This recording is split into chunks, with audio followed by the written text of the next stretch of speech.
रहे हैं, जरा आपसे समझना चाहता हूं स्वामी जी कि राहुल गांधी जो तूफान की बात कर रहे हैं, अब तो हर राज्य में जाके वही तूफान की बात कर रहे हैं।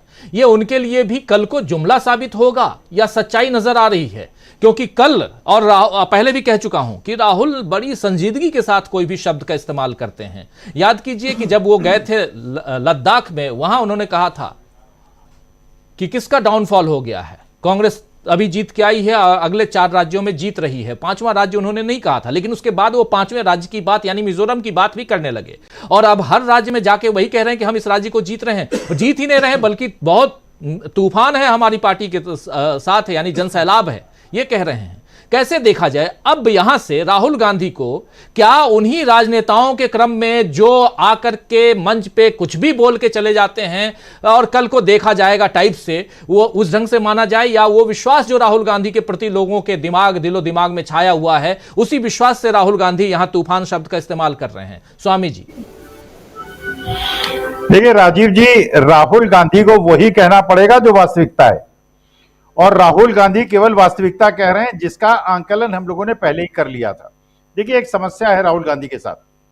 राहुल गांधी अगर झूठ बोलना चाहें तो झूठ नहीं बोल सकते, और उनके प्रतिद्वंदी अगर सच बोलना चाहें तो सच नहीं बोल सकते। ये समस्या है।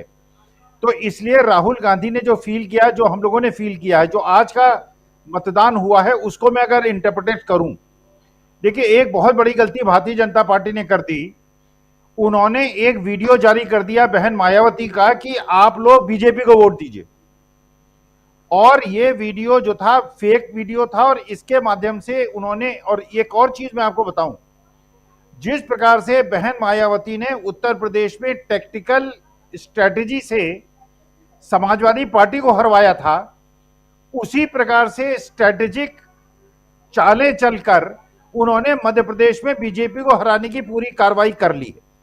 देखिए एक और विश्लेषण करता हूं, मुझे ऐसा लगता है बीजेपी को इलेक्शन जीतने के लिए 58% हिंदुओं के वोट चाहिए, क्योंकि बाकी वोट कहां जाते हैं तो सबको पता है। हिंदुओं के अगर 58% से ऊपर वोट मिलते हैं तब बीजेपी की जीतने की संभावना होती है।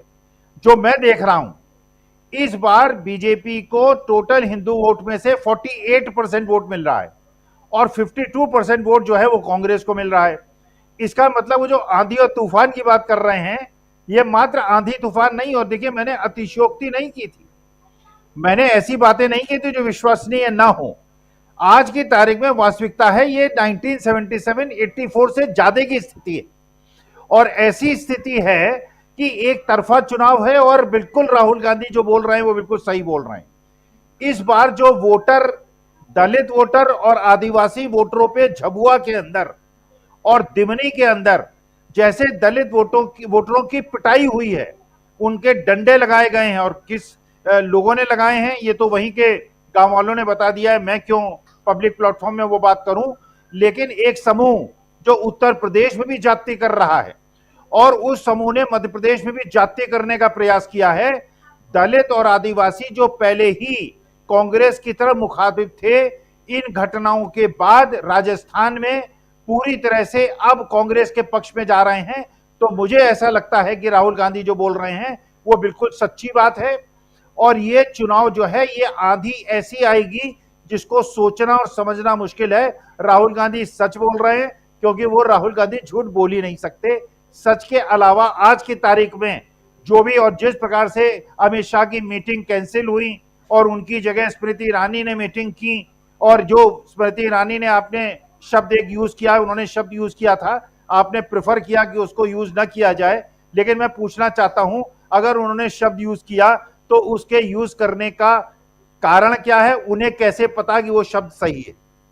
जी जी बिल्कुल, आप सही कह रहे हैं। आखिर शब्दों की मर्यादा, और वो भी बीजेपी खेमे में, वो तार तार क्यों हो रही है?